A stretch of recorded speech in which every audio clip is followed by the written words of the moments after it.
Greetings, Guardians, my name is Bife here. Well, this video is bound to have some people clicking on it. Before we begin, we're going to have some mighty spoilers in this video, so yeah, if you have not completed the main campaign of Lightfall, and if you are still looking to do some of the post-campaign content unspoiled, this is your warning. Get out now. This is, we're covering all of it, and as per usual, we're not holding back. I think it's also worth noting that even after all of that's said and done, there are other little bits and pieces at the end of the video that I want to touch on, which are unrelated. So, yeah, leave now. Okay, with that warning being said, let's go ahead and address the sizable elephant in the room. Not knowing what the Veil is happens to be the central piece of critique I had about the campaign of Lightfall. I don't think I'm alone on that either, based on the response to the video critique I put out a few days ago. That thing has the dubious honor of hitting trending. I'm not proud of that, simply because of the fact that, yeah, sure, I think that the critique still needed to be said, but it doesn't make me happy to see all of that basically be the opinion that's at the very top of YouTube's search results when it comes to Lightfall. I wish it was better, it's as simple as that. I want to reiterate, though, that the views that I put out there with that video remain unchanged. This is a story element of the campaign that needed to be explained for people to understand the gravity of what happened, and without understanding what happened, it's hard to care.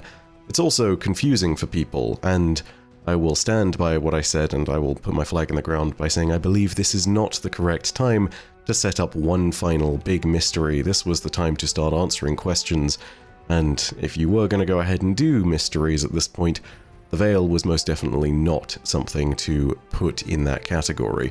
You can certainly have something ambiguous happen, but I don't think that something with such supposed importance as the Veil, that it gets repeated over and over again, should have been something that wasn't explained. I also think that that's partly the case because, again, people keep going on about it throughout the entire campaign, whether it's Nimbus or Rohan or Osiris, as though they know what it is and as though they assume we know what it is, and frankly, we don't. We are going to talk about some other stuff to do with what the Veil might be, and things that give us an idea of an approximation of what it is, but we still don't get to the heart of that.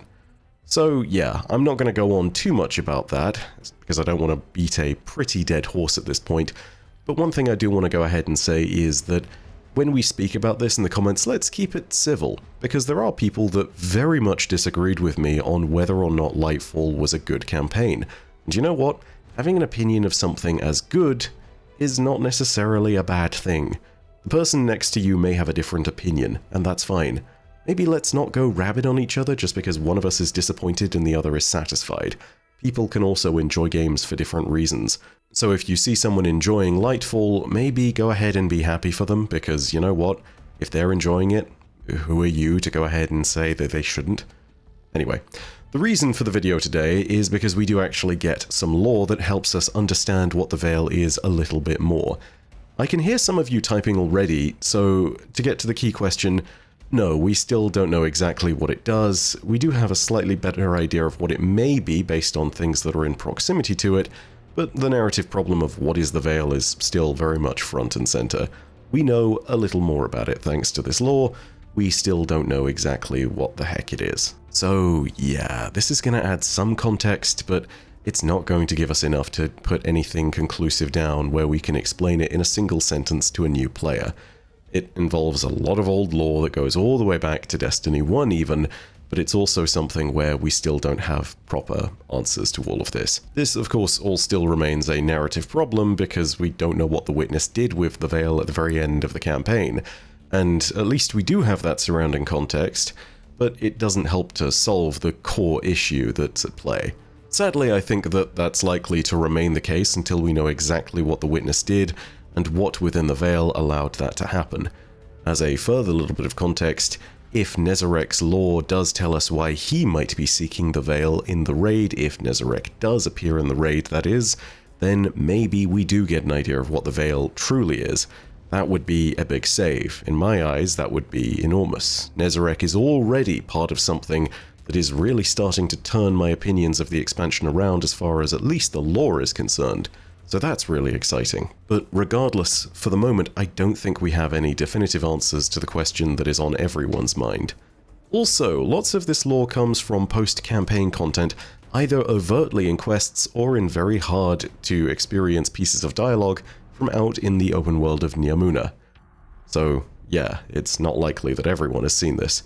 I'm not kidding when I say that the answer to what happened at the end of the campaign is partly explained by Neomuna Civil News.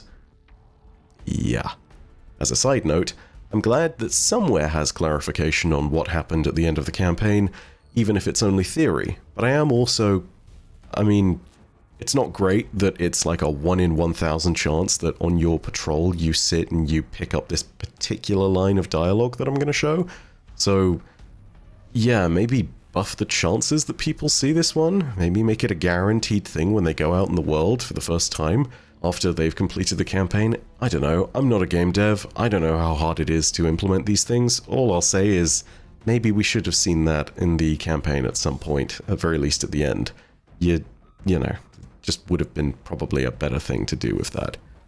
Anyway, enough of the more controversial side of things, let's dive into the lore and get refreshed on what happened. I want to play 2 key cutscenes here, and I want to go ahead and play them because it's partly a bit confusing as to the witness's motivations, and I think it's worth refreshing on what is going on with the witness here. The first is the first cutscene where the ghost is infected, and the second is the cutscene after you've defeated the final boss, and the final ending cutscene, where you see everybody in the helm observing the witness's final actions. So I'm going to play all of those for you back to back, so here those are. We're too late. They've got the veil. Guardian, this doesn't feel right. The veil? It's worse than before. Much worse.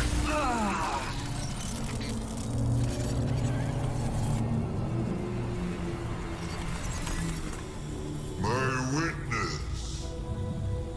Progress. We have captured the veil. Well, the area around the veil. It is entombed, so it will take some time to break through and link the relay. Add to that the enemy presence. Yes. We know they are here. A few of Soul's protectors cannot prevent fate. You will link the radio mast and see the veil destroyed.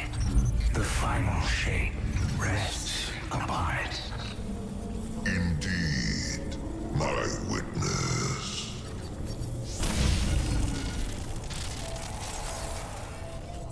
That was familiar. Only much stronger this time. I feel sick. Like I shouldn't be here. We're in this together. Osiris and Nimbus need to hear about this.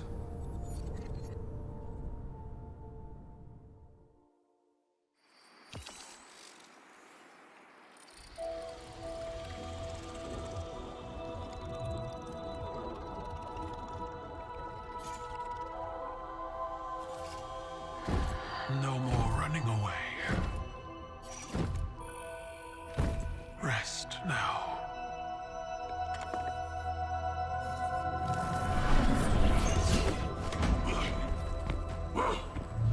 The uglier they are, the harder they fall, right?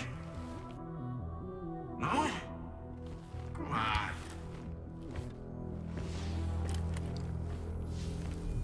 We finally found you. Get your ghost! What's wrong, Osiris? Get your ghost out of there!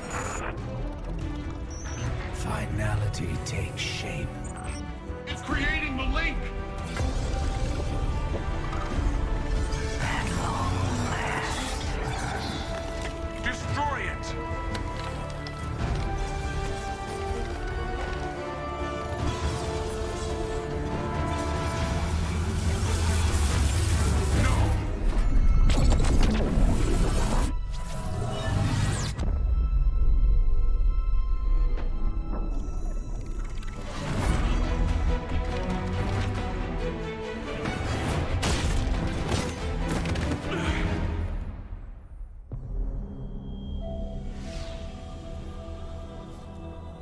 What just happened? We just lost.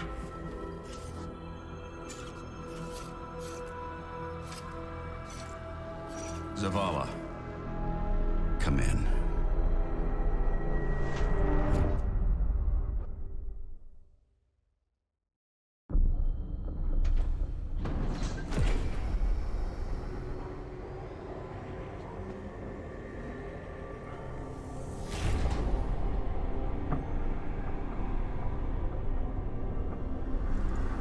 The universe makes us all victim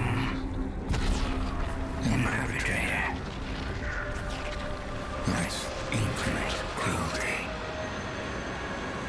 You, more than any, suffer both fates. Be free.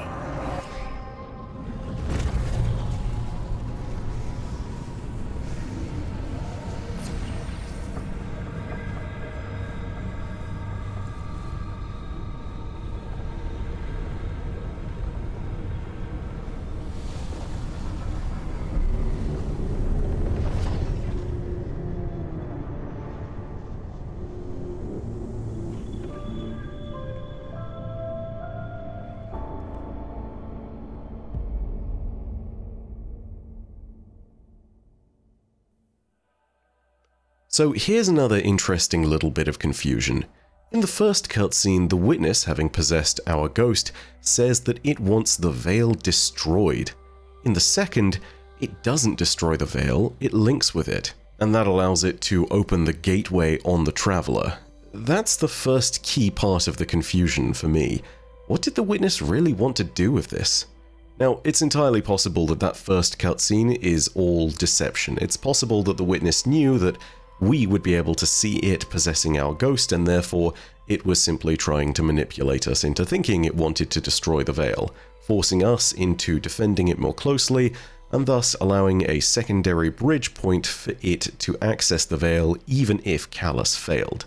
This is just an idea, just a theory, but it's also something where it could also just be... It's not clear why the witness wants to destroy the veil in this first cutscene and why in the second it simply uses it. Nimbus at the very end of the campaign does confirm that the veil is safe for now, so it's clear that the veil hasn't been destroyed. Aside from anything else, if the veil was destroyed, the entire Cloud Arc would go with it. So yeah, the veil is still around. It's just not clear what the witness has done to it, if anything, that allowed it to perform whatever it did in that final cutscene. Regardless, there are new things that we learn which add context as to what the veil is in the deterministic Chaos Quest, and this is the juicy bit that I think a lot of you have all been anticipating. We'll go over these bits first, so here's the key clip between Osiris and Nimbus that really explains it all.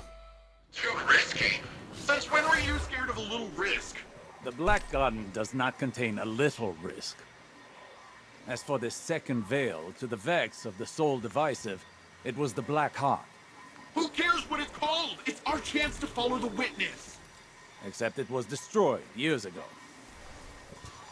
Nimbus, I understand how greed can make one behave recklessly. But you can't... Cloud Striders don't grieve. Death is just part of the flow. Ah, Guardian. Perhaps you can convince our friend that the Black Heart is a dead end. Hang on. If that heart thing was the same thing as the veil, then its blueprint can be our guide to the real thing. Come on, all we gotta do is follow Rohan's instructions. He's never steered us wrong before. You're right. It's at least worth a closer look. But please, let the Guardian handle the groundwork. This city can't afford to lose another Cloud Strider. All I heard was you're right, so let's get cracking! I'll send you a list of what we need. So yeah, to expand on the Heart of the Black Garden thing, the Heart of the Black Garden, the original final boss from Destiny 1 Vanilla, is supposedly an imperfect copy of the Veil, which the Vex of the Soul Divisive created and began to worship. It's implied in Destiny 1 that the heart of the Black Garden is this key manifestation of darkness that is poisoning the Traveler and is somehow linked to it. Now, I heard a few people a few days ago, just as this quest was being released, pose a theory. The Witness, at the end of Witch Queen, says this key line. Your pale heart holds the key. So the question then became, if the Witness was looking for the Veil, was that the pale heart that held the key? Something that opened the gateway on the Traveler? In other words, was the Veil the heart of the Traveler? In the case of looking at what the Vex created from an imperfect copy of it, it might make sense that the heart of the Black Garden, this manifestation of darkness, was an imperfect or perhaps even opposite copy of the heart of the Traveler. I thought that this was a pretty solid theory at first, but as it turns out, you can dig a little deeper into some of the dialogue from around Lightfall, and some of it shuts down this idea pretty definitively. In particular, take a listen to our next major piece of dialogue, which I was hinting at earlier, which comes from around the open world of Neomuna. It is from Neomuna Civil News. This random bit of dialogue just plays out in the city after you finish the campaign. Take a listen. With Neomuna Civil News, this is Jisoo Calorando reporting. Scientists continue to study the alien structure the Witness created from the remains of the Traveler. The link established between the Veil and the Traveler's so-called Pale Heart created a portal through which the Pyramid Fleet leader escaped. Professor Alagi Ahmed commented, "It appears to be an Einstein-Rosen bridge, but with paracausality, little can be said for certain. Stay tuned to Neomuna Civil News for updates." It's weird to have something that wild just drop in the middle of a random patrol. I really don't know what to say about that. We will get to that second ridiculously wild half of the statement made by Jisoo Calorando there in a moment, but the first important bit to focus on is that according to this, no, the Veil appears to be distinct from the Traveler's quote, pale heart. Whatever the pale heart is remains a mystery, but if you take the Witness cutscene at face value again, it seems that the pale heart holds the key to the final shape. This also gives us a little confirmation to the idea that no, the Veil is not the heart of the Traveler and is not the pale heart that people are talking about. So, sadly, back to step one on that, we still don't really know what the Veil is. We do know that the Black Garden's heart is actually a failed copy of the Veil, but again, that still doesn't give us any good ideas as to what the Veil is. We've ruled something out and we've said that the Veil is in fact similar to the Heart of the Black Garden, but that still doesn't answer our question. Because here's the thing, if I asked you what the Heart of the Black Garden was, I imagine that the answer is also going to be I don't know. Because you know what? I don't think we have a definitive answer as to what it is. It's always been one of Destiny's persistent mysteries. What was the Heart of the Black Garden? I always assumed that it was part of the quote-unquote voice in the darkness, that it was a manifestation of the darkness. And now that we see the separation between the darkness as a force and the Witness as an evil entity that is using it, I'm no longer sure of what's going on there. If it is related to the Witness, then perhaps that's the imperfection in the copy. The Vex, after all, were worshipping it, and it's very clear that the Vex of the Sol Divisive do worship the Witness. So yeah, it's not clear how all this happened. Maybe the doorway that was created in the Traveler would have been what happened over time if we hadn't destroyed the Black Heart. But who knows? At this point, it's really not clear what any of this means as far as it relates to the Veil. So yeah, with all that said, let's get to the second half of that statement, because the doorway that's been created in the side of the Traveler, the structure, it now represents a massive rabbit hole that we need to explore. So, let's talk about space-time for a second. Let me preface this by saying I'm not a scientist, and I'll be honest that I don't know how much of this whole theory behind the Einstein-Rosen bridge thing is accurate in the context of modern science, so yeah, let's at least explain the concept and assume, for the sake of the fact that Destiny is a sci-fi game, that it is indeed correct, which is still something I don't know to be correct, because I'm not a scientist. The idea is something that's related to this concept that space-time has no edges, that it is one continuous plane. Wormholes, or Einstein-Rosen bridges, can link from one specific space-time location on the plane to another. Wormholes are theorized to not only be a means of travel through space, but also travel through time, which opens up a huge can of worms all on its own. The doorway that was made on the Traveler, if it is a wormhole, and it is being used for time travel, the Witness could be using it to go back to a point before the Traveler was made.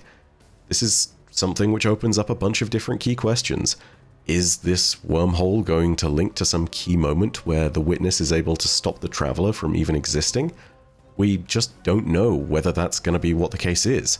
If it is just mundane travel across the universe, then where would the Witness go that it wouldn't be able to reach in the first place? Is the pale heart of the Traveler a completely different location outside of time and space that needs a bridge like this? And if so, that's kind of something which breaks the idea of what a wormhole would be anyway. And then you have to consider the idea that this is just a theory. Yes, I know, a game theory. More importantly to all of that, though, it's noted by Jisoo that the scientist who made this prediction states that nothing is certain when paracausal beings are concerned, and you know what? That is important to remember, because the Einstein-Rosen bridge theory is supposed to be based on the laws of physics, and Guardians, the Witness, Hive Gods, anything that uses paracausal power breaks the rules of physics on a regular basis.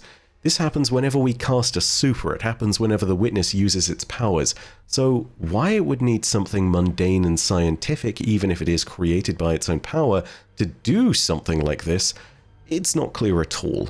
So yeah, I don't know if that's true either, but it is at least a theory that we can put out there and say exists. This topic is so utterly huge and bonkers and presents so many questions that I think it's genuinely best to leave it up to all of you to discuss. I imagine there will be at least a few comments down below discussing potential links between the Traveler, Witness, Gardener, and Winnower. Flower game and all. There are bound to be some primordial creation myth theories mixed up in all of that too, so yeah, no matter where your brain takes you, go wild. I'd love to see what everybody thinks about this in particular, because I don't know if anything adequately explains what's just happened. Nothing explains it, and it is a mystery that we now have to unravel, or at very least have explained to us by the time we get to the final shape. That little news broadcast also potentially explains what's happening at the end of the campaign, so if that is the case, then yay, I think. Anyway, we still have no idea what the Witness is doing through that portal that it created, and we don't know if it instead went inside the Traveler, but for the moment we at least have an idea or two of what might have happened. I also wanted to return to some minor details about the Veil before we start to wrap up this video, because yeah, that's the topic of this video for the most part. First of all, the Veil is something that is noted as having some kind of immense paracausal power. This is according to the notes of Rasputin, and is relatively obvious from our ghost's reaction to it when we are in close proximity. It's almost described as being kind of like the Traveler by the ghost, which is odd, remarkable. Not sure what's going on with that. This helps to explain why it might be something that both the Witness and Nezarec are trying to obtain, but more so than that, it also has a use as a source of more conventional power. In Neomuna, it's worth noting that it powers the entirety of their Cloud Ark, the virtual space into which the consciousness of the citizens of Neomuna is uploaded. This is a topic of conversation for another video when I better understand all of the lore to do with the Cloud Ark, but I don't think that the Veil doubles as just a reactor in that sense of the word power. I think it also applies the word power to the idea of processing power. The citizens of Neomuna have all uploaded their consciousnesses into a cloud thanks to the Veil's power, and that presents some really important notions as to the complexity of the power of the Veil. The biggest one can be raised if you simply look at what happens when you create an Exo. Their minds are also digitized and uploaded into a new thing. If the minds of the people of Neomuna are uploaded to the cloud and they're only starting to go a little mad after the arrival and influence of Nezarec, then how the hell do they solve and dodge the issues that are so common to Exos in DER who are doing practically the same thing. Do digital persons without a physical body not need to worry about that stuff? It's unclear, but exos without bodies that were correct would break down because their minds were convinced that they were already dead and that they were just in a rotting corpse. This is the end result of DER. Having no physical body at all might present the same problem, if not a bigger one. It's perhaps the case that the Cloud Ark is merely something that's interfaced with from the safety of a cryopod, which is where the bodies of the Neomuni are stored. People may wake from those cryopods on a regular basis. They go on about how there is still a need for sustenance and nourishment in Neomuna, even if people are in a place where they're uploaded to the Cloud Ark. And it's also noted that the people of Neomuna do things in physical form. It's just the case that they have uploaded themselves into the Cloud Ark potentially for safety. After all, their city is being invaded. What's more, I think that it's potentially possible that they can merely interface with this system that the Veil has powered, purely like they are linking up to a workstation. They may decouple from it on a semi-regular basis throughout the day so that they continue to survive. Still, the fact that their consciousnesses are in there at all and they aren't going completely insane is noteworthy because it implies the process of replicating one's mind is perfect and without error. That's something which is important to state because something even vaguely close to that, for the sake of the Exos, required the power of both a Darkness statue and Vex mind fluid farmed en masse in order to do so. And remember, the Exos are not completely stable. DER still happens. They need to either have humanisms programmed into them, such as the continuous need to eat, breathe, reproduce, defecate, etc., or they need to have constant memory resets, probably both. I still need to get more lore together on the stuff of Neomuna, its citizens, how they found the Veil, etc., but for the moment this is the immediately accessible stuff, and the stuff that players can stumble across in the game for themselves that isn't in a lore book. I would say that it gives us a decent idea of the power of the Veil, but I don't think it gives us anything further that allows us to say definitively what it is, other than some kind of source of power. As a final, completely unrelated note to every topic in this video, starting now, we're making a new section that's going to recur within videos going forward for the immediate future, and that's going to be a segment I'm dubbing Whisper Watch.